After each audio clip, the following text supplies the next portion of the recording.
sunflower oil, safflower oil, canola, corn oil, vegetable oil. These all sound lovely. They sound natural. They sound healthy, and they're not. These are all lies.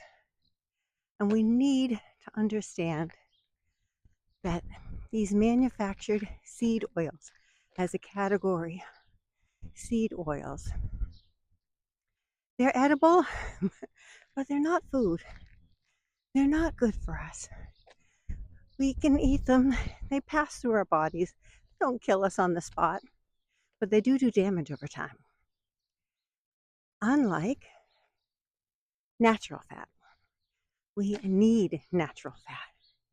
Natural fat from animal sources like butter, cream, tallow, lard, and from some plant sources like olives, avocados, and coconut. Those are your good oils. Peanut oil too. That's okay. What is the problem with seed oils? Well, quick history. It all started with the cotton industry.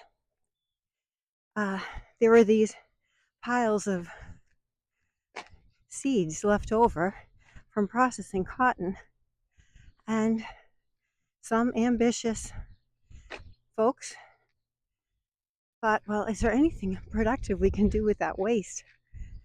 And they learned that they could, through a lot of processing, grind them down into an oil that could be used in industry. Cottonseed oil, that's kind of the original. Well, with further processing, a lot of harsh chemicals to deodorize, to detoxify, and clarify. I don't know, I'm making that one up, but not the deodorizing. We end up with something that, hey, this looks like, I think Crisco was the first one, Crisco shortening. And it was sold to the American people. I think the original name was something like, Cottonelle. I mean, it sounded like toilet paper. And it took a while to convince American cooks, your great-great-grandmoms, to stop using lard and butter and shortening and use this Crisco instead. Well, now people can't imagine using lard and tallow in their cooking. They're reaching for the Crisco and all of the offspring: corn oil, corn oil, canola oil, sunflower, safflower, the list I already started with.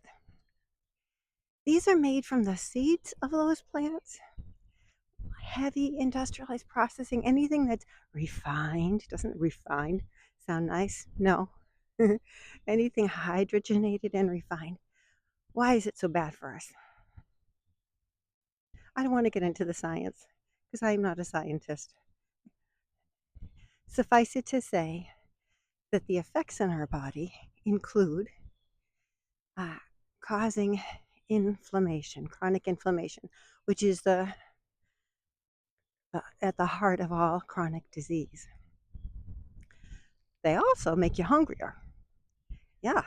So you're eating food that makes you hungry for more food.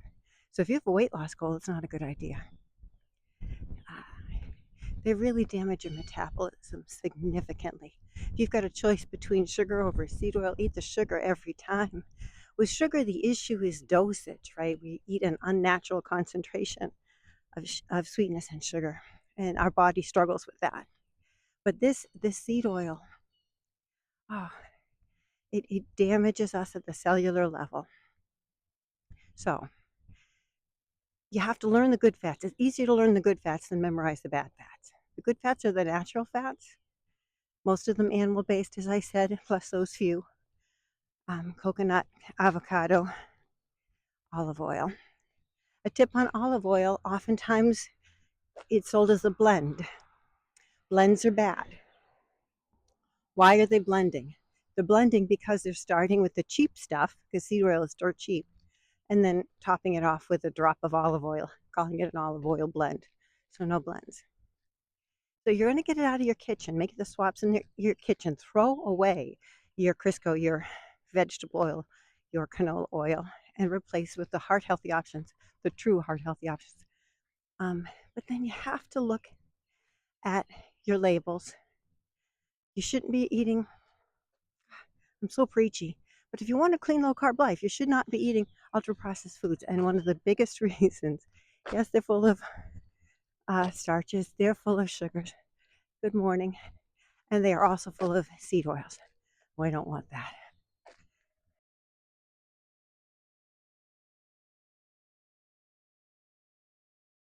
I feel so passionately about this. I want to talk about it for another hour, but really that's the bottom line.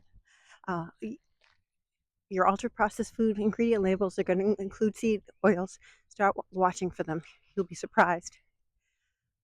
This is also one of the reasons we talked about not eating fried foods, the seed oils. All right, I'm Eileen. I reversed the worst of my Alzheimer's symptoms through a clean low carb diet. And that's what I like talking about here on my new little channel. Good morning. If you're interested in starting a clean low carb diet, I have some resources that might interest you. Check the description for some links. Thank you for spending time with me today and listening to me rant about my favorite enemy. Thank you for liking, commenting, sharing this video. Until next time, let's all stay strong, wise, kind, and good. Choose good food for good health.